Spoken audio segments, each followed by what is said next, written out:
नमस्कार, the angle में आप सभी का स्वागत है। इस वक्त की अहम खबरें लेकर मैं हूं आपके साथ नीतू शर्मा। सबसे पहले नजर डालेंगे सुर्खियों पर। पाकिस्तान में बड़ा विमान हादसा, लाहौर से कराची जा रहा प्लेन एयरपोर्ट के पास क्रैश, 100 से ज्यादा लोगों के मारे जाने की आशंका। मुख्यमंत्री अशोक गहलोत ने ली कृषि विभाग की समीक्षा बैठक, टिड्डियों के बढ़ते प्रकोप को लेकर अधिकारियों से लिया फीडबैक। प्रवासी राजस्थानियों को लेकर लंदन से जयपुर पहुंचेगी फ्लाइट, एयरपोर्ट पर स्क्रीनिंग के बाद होटल में किया क्वारंटाइन।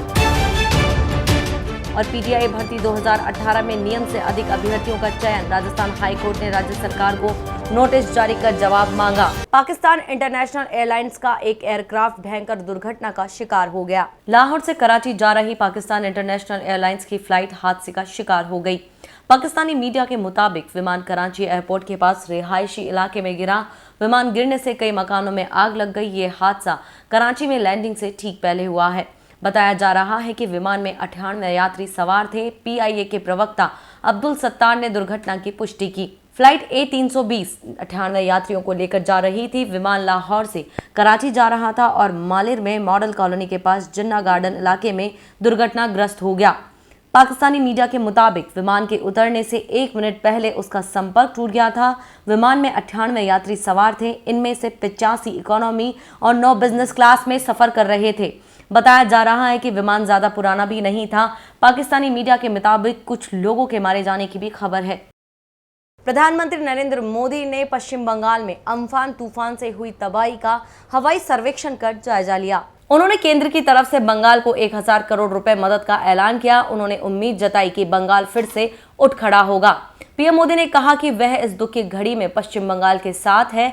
पीएम ने कहा कि बंगाल कोरोना और अम्फान जैसी 2 आपदाओं से एक साथ लड़ रहा है। पीएम ने कहा कि प्रधानमंत्री राहत कोष से तूफान में मारे गए लोगों को 2 लाख रुपए के मुआवजे का ऐलान किया है, जबकि घायलों को 50,000 रुपए की घोषणा की है।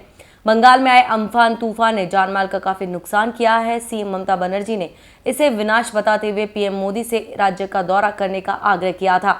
तूफान के कारण सड़कों पर पेड़ और बिजली के खंभे गिर गए, जबकि गाड़ियों को भी भारी नुकसान हुआ है। उत्तर प्रदेश में अब बस पॉलिटिक्स पार्ट 2 शुरू हो गई है। यह घमासान राजस्थान सरकार की ओर से कोटा से छात्रों के लिए उपलब्ध कराई गई बसों को लेकर शुरू हुआ है। इधर यूपी सरकार ने राजस्थान सरकार की ओर से भेजे गए 36.36 लाख रुपए के बिल का पूरा भुगतान कर दिया है। इससे पहले 19.76 लाख रुपए का भुगतान यूपी की बसों में डलाए गए डीजल का किया गया था। यूपी रोडवेज के एमडी राजशेखर ने बताया कि अप्रैल के मध्य में इन छात्रों को लेने गए यूपी सरकार की कुछ बसें कम पड़ गई थी, जिसके बाद राजस्थान रोडवेज से मदद मांगी गई थी। उन्होंने जो बसें मुहैया कराई थी उनका बिल उन्हें भेजा था, जिसका सरकार ने पूरा भुगतान कर दिया है। उत्तर प्रदेश सरकार में इन दिनों बस पॉलिटिक्स खूब चल रही है। अब राजस्थान सरकार ने यूपी सरकार को बसों का बिल थमाकर इसे फिर से तूल दे दिया। 36 लाख के इस बिल पर अब सियासत तेज होने लगी है। खास बात यह है कि उत्तर प्रदेश के पूर्व मुख्यमंत्री और बहुजन समाज पार्टी के मुखिया मायावती भी खुलकर बीजेपी के समर्थन में उतरी हैं। मायावती ने ट्वीट करके कांग्रेस को जमकर खरी खोटी सुनाई है। मायावती ने राजस्थान पर घिनौनी राजनीति करने का आरोप लगाया है। उन्होंने ट्वीट किया कि राजस्थान की कांग्रेसी सरकार द्वारा कोटा से करीब 12,000 युवा युवतियों को वापस उनके घर भेजने पर हुए खर्च के रूप में यूपी सरकार से 36.36 लाख रुपए और देने की जो मांग की है, वह उसकी कंगाली और अमानवीयता को प्रदर्शित करता है। कोरोना की वजह से भारत की अर्थव्यवस्था को भारी नुकसान उठाना पड़ा है। अर्थव्यवस्था को वापस से सही पटरी पर लाने के लिए केंद्र सरकार समय समय पर इसको बूस्टर करने की कोशिश कर रही है। इसको देखते हुए आज आरबीआई के गवर्नर शक्तिकांत दास ने रिपो रेट में और कटौती का ऐलान किया है। रिपो रेट में 40 पीपीएस की कटौती कर दी गई है, जिसके बाद नया रेट 4% हो गया है। आरबीआई के गवर्नर शक्तिकांत दास ने प्रेस कॉन्फ्रेंस कर बताया कि एमपीसी की बैठक 3 से 5 जून को होनी थी, लेकिन इसे पहले ही कर लिया गया है। यह 20 से 22 मई के दौरान की गई। उन्होंने कहा कि साथ ही टर्म लोन मोरेटोरियम 31 अगस्त तक के लिए बढ़ा दिया गया है। 3 महीने और बढ़ने से अब मोरेटोरियम की सुविधा 6 महीने की हो गई है। यानी इन 6 महीने में अगर आप अपनी ईएमआई नहीं चुकाते हैं तो आपका लोन डिफॉल्ट या एनपीए कैटेगरी में नहीं माना जाएगा। आरबीआई गवर्नर ने बताया कि 15,000 करोड़ रुपए का क्रेडिट लाइन एक्सिम बैंक को दिया जाएगा। साथ ही सिडबी को दी गई रकम का इस्तेमाल आगे और 90 दिनों तक करने की इजाजत दी गई है।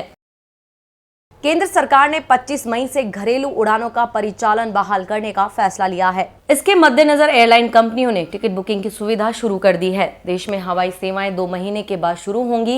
एयर इंडिया ने ट्वीट किया कि हमारी सेवा के लिए टिकट बुकिंग शुरू हो गई है। कंपनी की ओर से इसके लिए वेबसाइट की जानकारी दी गई। साथ ही कहा गया कि कस्टमर केयर पर बात भी की जा सकती है। इसके अतिरिक्त अन्य सभी एयरलाइंस की ओर से बुकिंग सेवा शुरू कर दी गई है। स्पाइस जेट ने भी ट्वीट कर बताया कि कंपनी ने 25 मई से टिकटों की बुकिंग शुरू कर दी है। प्रदेश में बढ़ते टिड्डियों के प्रकोप को लेकर मुख्यमंत्री अशोक गहलोत ने आवास पर कृषि विभाग की समीक्षा बैठक ली। मुख्यमंत्री अशोक गहलोत ने प्रदेश में टिड्डी के बढ़ते प्रकोप को देखते हुए अधिकारियों को निर्देश दिए कि इस संबंध में प्रभावी कार्य योजना तैयार की जाए। इस समीक्षा बैठक में वीडियो कॉन्फ्रेंसिंग में कृषि मंत्री और कृषि विभाग के अधिकारी भी जुड़े। गौरतलब है कि पाकिस्तानी टिड्डी दल राजस्थान के करीब 11 जिलों में अब तक आक्रमण कर चुका है। पिछले साल भी राजस्थान के सीमावर्ती जिलों में टिड्डी दल ने किसानों की फसलों को काफी नुकसान पहुंचाया था। केंद्र सरकार के वंदे भारत अभियान के तहत विदेशों में फंसे प्रवासी राजस्थानियों का जयपुर पहुंचना शुरू हो गया। लंदन से पहली फ्लाइट जयपुर पहुंची। यह फ्लाइट पहले दिल्ली पहुंची। इसके बाद सभी यात्रियों को दूसरे प्लेन से जयपुर लाया गया। इससे करीब 149 प्रवासी राजस्थानी जयपुर पहुंचे। सभी को 3 होटलों में क्वारंटाइन किया जाएगा। विमान से उतरते ही यात्रियों को सुरक्षा घेरे में ले लिया गया। इसके बाद थर्मल स्क्रीनिंग की गई। सभी यात्रियों को 20-20 के ग्रुप में रखते हुए थर्मल स्क्रीनिंग और अन्य जांच की जा रही है। पुलिस प्रशासन और मेडिकल विभाग की टीमें भी एयरपोर्ट पर मौजूद रहीं। सुरक्षा के लिए हर बस में पुलिस का जवान भी तैनात किया गया। फ्लाइट से बाहर आते यात्रियों के सामान को सैनिटाइज किया गया। कस्टम क्लियरेंस होने के बाद CISF के अधिकारी यात्रियों को 20-20 के ग्रुप में पुलिस को सौंपा। राजस्थान की अशोक गहलोत सरकार ने कोविड-19 से बचाव और मानव जीवन की रक्षा करने के लिए एक अहम निर्णय लिया है। सरकार ने धारा 144 की समय सीमा राज्य के 22 जिलों में 30 जून तक बढ़ा दी है। प्रदेश के गृह विभाग के विशिष्ट शासन सचिव PC बेरवाल का हस्ताक्षर वाला आदेश जारी किया गया। इसके अनुसार अब जिला मजिस्ट्रेट अपने अपने जिलों में 30 जून तक निषेधाज्ञा बढ़ाने के आदेश जारी कर सकते हैं। राज्य सरकार ने दंड प्रक्रिया की संहिता 1973 की धारा 144 की उपधारा 4 परंतुक द्वारा प्रदत्त शक्तियों का प्रयोग करते हुए कोरोना वायरस से मानव जीवन एवं स्वास्थ्य की रक्षा के लिए निषेधाज्ञा 30 जून तक बढ़ा दी। निषेधाज्ञा लागू होने पर सार्वजनिक स्थानों पर 5 से अधिक व्यक्ति एकत्रित नहीं हो सकते। गृह विभाग के आदेश से जिला कलेक्टर्स को निषेधाज्ञा लागू करने की शक्तियां मिल गई। इसके अलावा अति आवश्यक कार्य को छोड़कर सुबह 7 से शाम 7 बजे तक आवाजाही पर रोक रहेगी। राजस्थान हाईकोर्ट में PTI भर्ती 2018 को लेकर सुनवाई हुई। हाईकोर्ट ने PTI भर्ती 2018 में नियमों के विपरीत जाकर 1.5 गुना से अधिक अभ्यर्थियों का चयन करने पर राज्य के प्रारंभिक शिक्षा सचिव और सचिव राजस्थान अधीनस्थ सेवा चयन बोर्ड को नोटिस जारी कर जवाब तलब किया है। यह आदेश जस्टिस प्रकाश गुप्ता ने ममता मीणा की ओर से दायर याचिका पर सुनवाई करते हुए दिए हैं। याचिकाकर्ता की ओर से अदालत को बताया गया कि भर्ती के लिए विभाग ने 30 अप्रैल 2020 को चयन सूची जारी की गई है, लेकिन चयन सूची में 1.5 गुना अभ्यर्थियों के अलावा अन्य अभ्यर्थियों को चयनित किया गया है। याचिका में कहा गया कि अंतिम चयन सूची में प्रार्थी सहित उन अभ्यर्थियों का चयन नहीं किया है जिनकी डिग्री दस्तावेज सत्यापन के दौरान आई थी। अन्य अभ्यर्थियों को शामिल करने के कारण मेरिट नीचे आ गई है, जबकि प्रार्थी पूर्व से ही भर्ती में चयनित हो गए थे, लेकिन उनके पास भर्ती परीक्षा के समय BPEd की डिग्री नहीं होने के कारण उन्हें नियुक्ति से वंचित किया था। इसलिए प्रार्थियों को अंतिम सूची में शामिल कर खाली पदों पर नियुक्ति दी जाए। राजस्थान में लगातार कोरोना वायरस के मरीजों की संख्या बढ़ती जा रही है। शाम 5 बजे तक राजस्थान के पाली जिले में एक मरीज की मौत हो गई। 150 नए पॉजिटिव केस सामने आए हैं। सर्वाधिक 18 केस अकेले जोधपुर में सामने आए। अजमेर में 6, बांसवाड़ा में 2, बाड़मेर में 14, भिलवाड़ा में 4 केस, बीकानेर में 1, दौसा में 1, डूंगरपुर में 17, जयपुर में 13 केस, जैसलमेर में 1, जालोर में 5, झुंझुनू में 6, कोटा में 17, नागौर में 3, पाली में 15, राजसमंद में 1, सीकर में 5, सिरोही में 9, उदयपुर में 12 पॉजिटिव केस सामने आए। राजस्थान में अब तक 152 मरीजों की मौत हो गई, जबकि कुल पॉजिटिव मरीजों की संख्या 6377 पहुंच गई।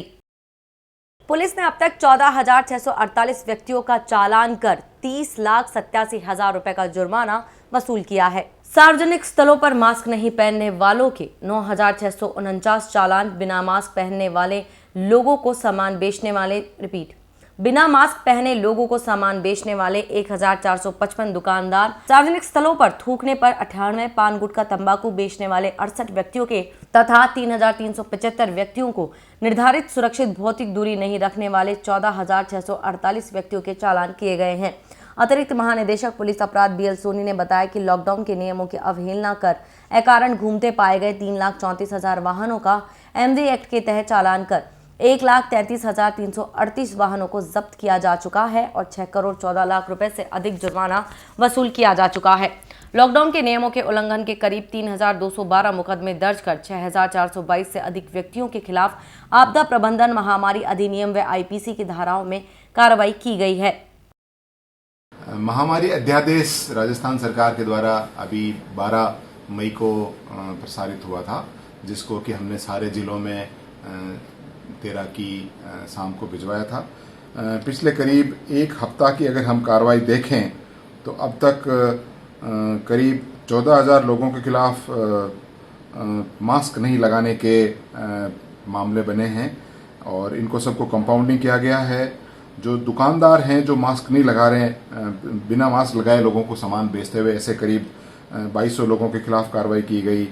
जो पब्लिक प्लेस में थूकने के 124 मामले और शराब पीकर के पब्लिक प्लेस पे घूमने वाले करीब 50 मामले, पान गुटखा और तंबाकू जो उत्पाद है वो बेचने वाले करीब 100 लोगों के खिलाफ और सोशल डिस्टेंसिंग मेंटेन नहीं करने वाले करीब 5,600 लोग, इस तरह से करके और कुल 22,000 लोगों के खिलाफ इस अध्यादेश के तहत कार्रवाई की गई है और इसमें 46 लाख रुपए का जुर्माना उनसे वसूल किया गया है।